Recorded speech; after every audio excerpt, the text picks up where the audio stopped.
Hello and welcome to another Dragonstorm Studios video.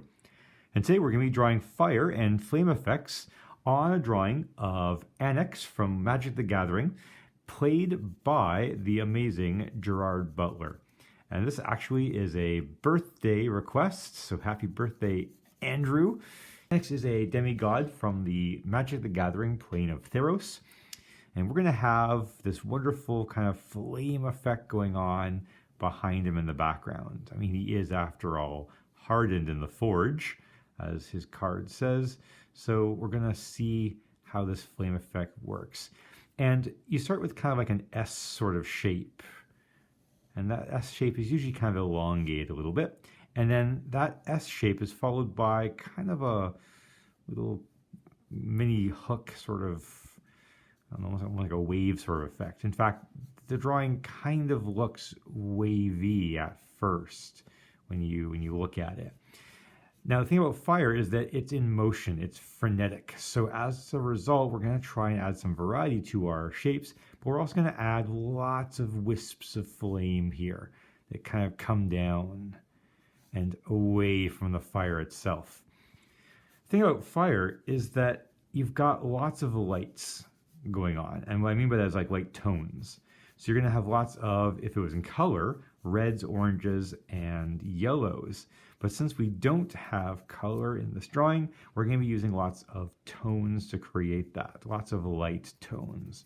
So I've got this light pencil here, and I'm just kind of going over some areas.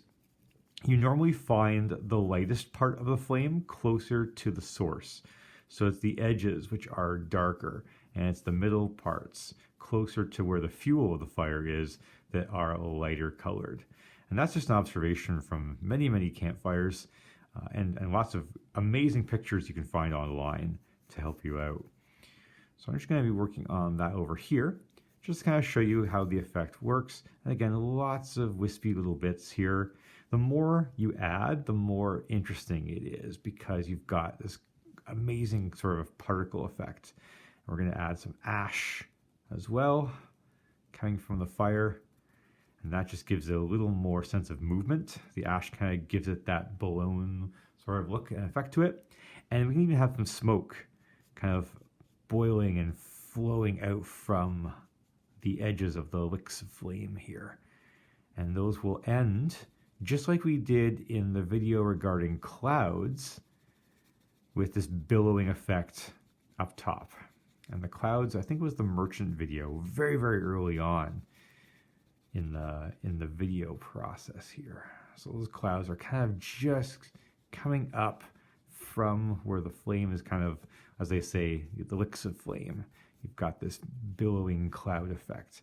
And if you can get some of those little bits of ash to show up by taking a nice darker approach to them, you've got this wonderful sort of effect coming along there. So I'm going to spend a few minutes working on that over here on this left-hand side first. All right, so I've got my layers of flame and smoke going on. I'm just going to go over that technique here with the blending stomp that we talked about a moment ago. And that's just making sure that it's darker away from the source of the flame, and then lighter toward where the fuel is burning, so the wood or the oil or whatever else is burning on the battlefield, perhaps. I definitely wanted to have Gerard Butler here with the mask off, and the reason for that is just so you can see his face. In my initial sketches, every picture kind of looked a little odd because the mask ended up covering most of his face. He looks a little bit like young Russell Crowe from Gladiator, the 2000 Ridley Scott film, and in the picture anyways, here with the beard, but it looked even more so with the mask on. So I decided to have him taking the mask off, and just to achieve that, I took some selfies of myself with my hands holding my head as if above my head perhaps, and it worked out pretty well, I think. I'm very happy with the way it turned out. It was the first attempt, and that is not something that happens too terribly often. So I'll take that when I can get it for sure. So I'm going to put that ash in there. Again, just kind of really randomly throwing in some dots there. And then for that smoke effect, in case you didn't see that video, the merchant video, we're just taking the sharp pencil. I'm just going to sharpen that a little bit. And I'm taking my thumbnail and just kind of scraping off some bits of the pencil there onto the paper. You can just make that out perhaps in the recording.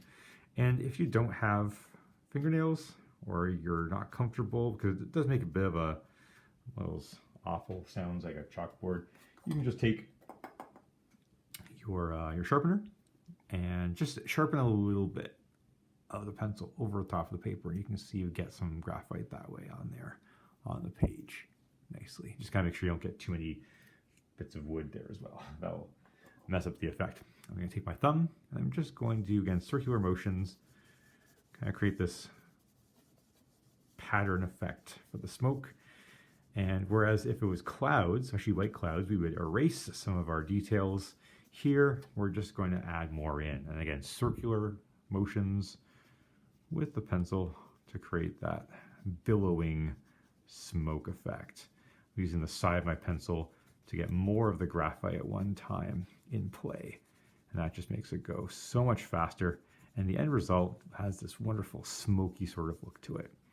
All right, and there's the final version. It is unfortunately a very messy business, but worth it, I think, to achieve the kind of effect that we get here. I'm just gonna pan up a little bit so you can see that smoke effect and how that turned out.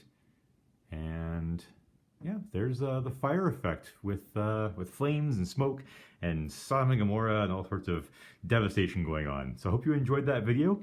Please feel free to give it a like if you enjoyed it. And if you like the content that you see, please check out the channel and maybe give it a subscription as well. Thank you so much for watching. Have a fantastic day and see you next time.